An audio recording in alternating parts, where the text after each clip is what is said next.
Simon Neaime. I am the chair of the economics department at the American University of Beirut. I am a professor of economics and finance. I also served as the chair of the President Council of Economic Advisors.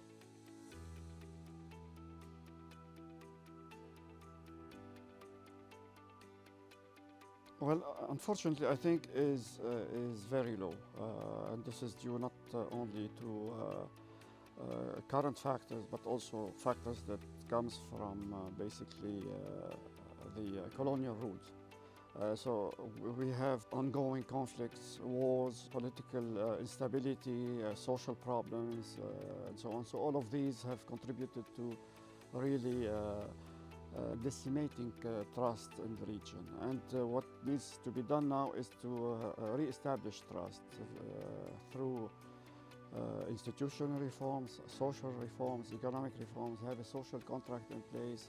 Without trust, you cannot build institutions, you cannot have economic reforms, you cannot have social reforms. So it's a prerequisite for everything.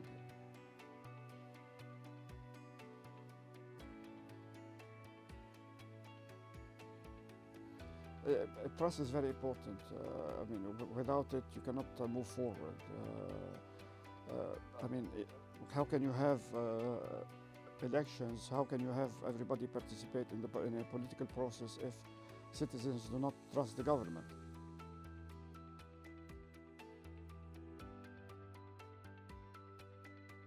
One clear example is the war in Syria that had spilled over into Jordan, into Lebanon, and into Turkey, and still even into Europe, with refugees being displaced, about 2-3 million Syrian coming into Lebanon, another 1.5 million in Jordan, another 3 million in Turkey, and most of them also wanted to go to Europe.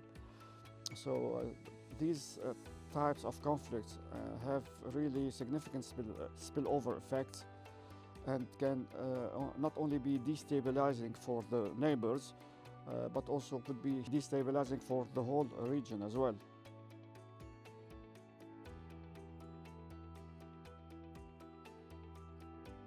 Have in place a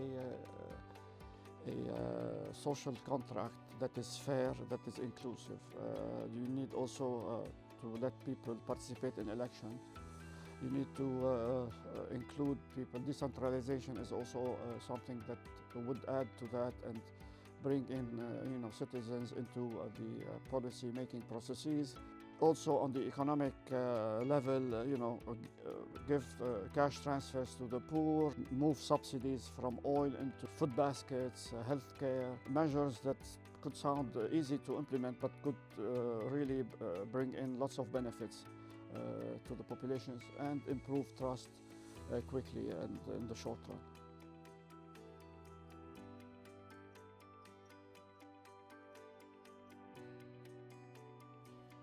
Definitely. I mean, the European Union has been helping to some extent through the World Bank and the IMF and the United Nations.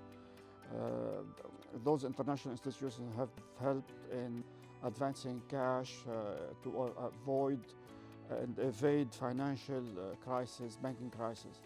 We've had a crisis, an overlapping crisis in Lebanon, banking, currency, debt crisis. But then the same crisis could have occurred in Jordan, in Tunisia, and in Egypt.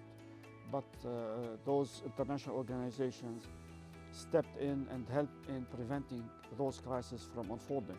So the international community can help a lot.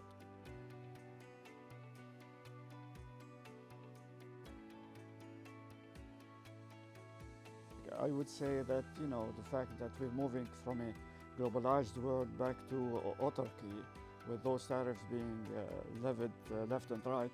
So that's something that is also interesting to see where we're heading. Is it in the new norm with, having tariffs back in place? Are we back in autarky? What happened to globalization? What happened to the movements of goods, services, and capital? That is something that is also, that I think will attract quite some attention in the future.